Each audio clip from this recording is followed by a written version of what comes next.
BEd online classes में आपका स्वागत है। जैसा कि मैं आपको चयनित प्रश्न पत्र में हिंदी शिक्षण वाला प्रश्न पत्र पढ़ा रहा था।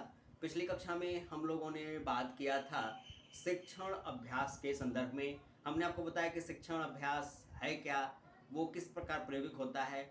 आज इस कक्षा में हम लोग बात करेंगे शिक्षण अभ्यास की विशेषताओं के बारे में।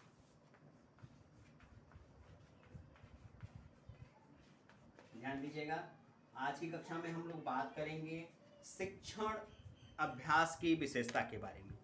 देखिए, कुछ सैद्धांतिक और सामान्य बातें हैं, पहले इसकी चर्चा मैं आपसे कर दूं। इसके बाद जो व्यवहारिक ज्ञान है इस शिक्षण अभ्यास के संबंध में वो मैं आपको बताऊंगा। देखिए, शिक्षण अभ्यास के संबंध में कहा जाता है कि स्कूल के आधार पर, ध्यान दीजिएगा, स्कूल या प्रशिक्षण के आधार पर एक शिक्षण अभ्यास विभिन्न तरीकों से स्थापित किया जा सकता है। सही बात है, हम विशेषता की बात कर रहे हैं। स्कूल के आधार पर या प्रशिक्षण के आधार पर या प्रशिक्षण संस्थानों के आधार पर जो शिक्षण अभ्यास है वो विभिन्न तरीके से स्थापित किया जा सकता है। लेकिन ध्यान देने वाली बात है कि इस पदनाम के तहत सभी पाठ्यक्रमों में छात्रों को शामिल करने वाले कुछ वास्तविक शिक्षण शामिल होंगे। सही बात है कि इस प्रशिक्षण को कई तरीके से किया जाता है, लेकिन सैद्धांतिक जो प्रशिक्षण होता है उसमें यह होता है कि कुछ कार्यक्रम जो पाठ्यक्रम के संदर्भ में निश्चित किए जाते हैं। जैसे कि मैंने अभी आपसे कहा, पिछली कक्षा के बाद में हमने कहा था कि जैसे कौशलों का प्रयोग करना अनिवार्य तौर पर एक शिक्षक के लिए आवश्यक और महत्वपूर्ण होता है कि एक शिक्षक कौशलों का प्रयोग हर हाल में करता है। यदि वो कौशलों का प्रयोग नहीं करेगा तो उसका शिक्षण न तो प्रभावी बनेगा ना तो महत्वपूर्ण बनेगा। और शिक्षण अभ्यास उन्हीं कौशलों के प्रयोगिक करने की एक व्यवस्था है। इसलिए कहा जाता है कि इस पदनाम के तहत सभी पाठ्यक्रमों में छात्रों को शामिल करने वाले कुछ वास्तविक शिक्षण शामिल होंगे, क्योंकि ध्यान दीजिएगा, क्योंकि यह पाठ्यक्रम की परिभाषा ही है। सही बात है, शिक्षण अभ्यास का तात्पर्य है शिक्षण की व्यवस्था का प्रस्तुतिकरण। यह पाठ्यक्रम की परिभाषा ही है। शिक्षण से संबंधित, ध्यान दीजिएगा, शिक्षण से संबंधित अन्य गतिविधियां भिन्न हो सकती हैं।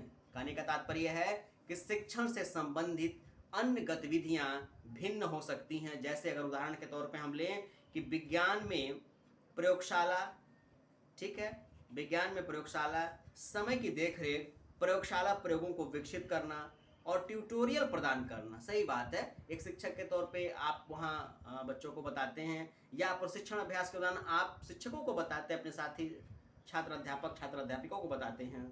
प्रदान करना सभी अभ्यास का हिस्सा हो सकते हैं। ये सारी चीजें भी शिक्षण अभ्यास का हिस्सा हो सकती हैं। लेखन पाठ्यक्रम में अधिक समय ग्रेडिंग निबंध के लिए समर्पित हो सकता है।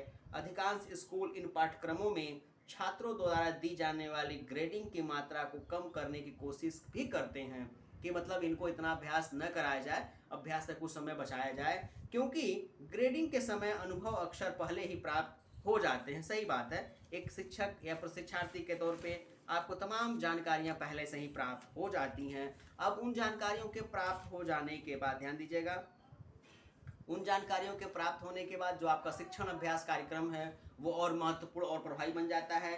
इस प्रकार के उदाहरण के प्रमुख विशेषताओं में से एक है पर्यवेक्षण। सही बात है, एक पर्यवेक्षण है मतलब कि आप शिक्षक के तौर पे आपके बीच में एक शिक्षक मौजूद रहता है जो आपका पर्यवेक्षण करता है कि आप किस प्रकार की अपनी व्यवस्थाओं को प्रस्तुत कर रहे हैं, आप कौशलों का प्रयोग किस प्रकार कर रहे हैं, आप कौशलों में कोई कमियां तो नहीं कर रहे हैं, क्या आप अपने लेखन में कमी कर रहे हैं, या अपने अभिवादन में कमी कर रहे हैं, या आपकी आवाज में कोई कमी हो रही है, या आप पुनर्मनन कौशल में कोई कमी कर रहे हैं। ये तमाम कमियों को जानने के लिए आपके बीच में एक पर्यवेक्षक होता है। एक शिक्षण अभ्यास की देखरेख छात्र के सलाहकार या विशेषज्ञ रूप में ही किया जाता है। सही बात है, इस प्रकार पाठ्यक्रम के लिए निर्दिष्ट एक विशेष संरक्षक की व्यवस्था की जाती है जिसका काम होता है अवलोकन करना।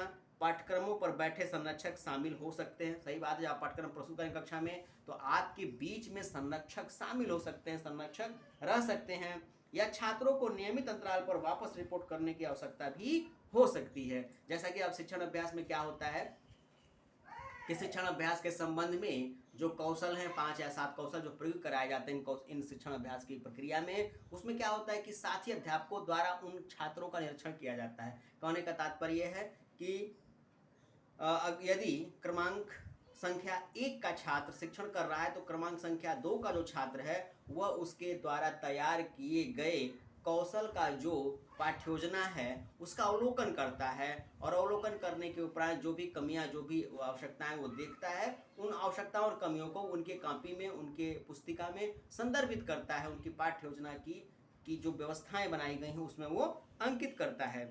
यह भी कहा जाता है कि शिक्षण की बारीक कला सिखाते समय, ध्यान दीजिएगा, शिक्षक की बारीक कला सिखाते समय मार्गदर्शन करना, ये एक शिक्षक के लिए बड़ा ही, या छात्र अध्यापक के लिए बड़ा ही मददगार हो सकता है।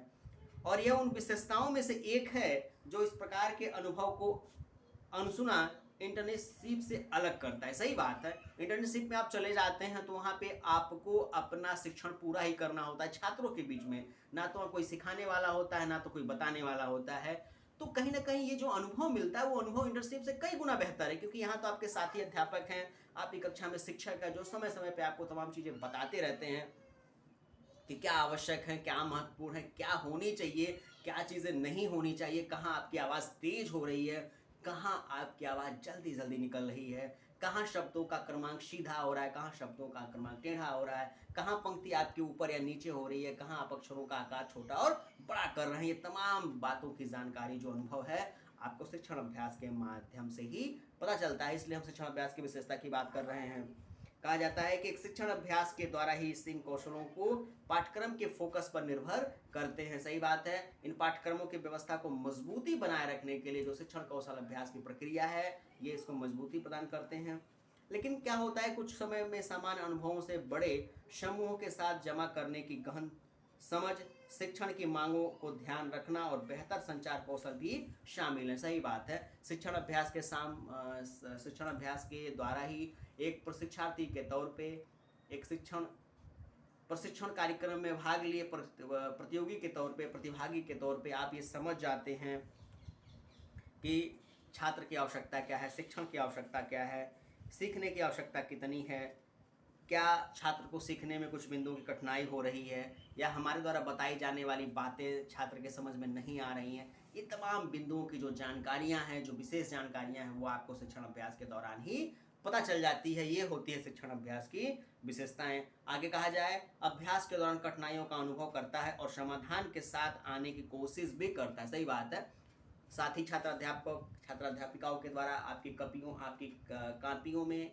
आपकी पुस्तिकाओं में आपके द्वारा किए जाने वाले कमियां अंकित की जाती, लिखित की जाती, आपको पता चलता है। फिर पता चलने के बाद आप अगली शिक्षण अभ्यास की प्रक्रिया में उन कमियों को दूर करने का प्रयास करते हैं। तो कहीं ना कहीं ये एक विशेषता इसकी ये भी है कि आप सीमित समय में बहुत कुछ नया और बेहतर सीखने के लिए भी तत्पर हो जाते हैं। साथ ही ये भी कहा जाता है कि वह अपने शिक्षण कैरियर में सही रास्ते पर होने की संभावना भी बना लेता है। सही बात है, जितना बेहतर तरीके से शिक्षण अभ्यास कराया जाएगा, उतने ही बेहतर तरीके से वो छात्र अध्यापिका कक्षा में पहुंच के बच्चों के बीच में अपना बेहतर प्रशिक्षण प्रदान करेगा।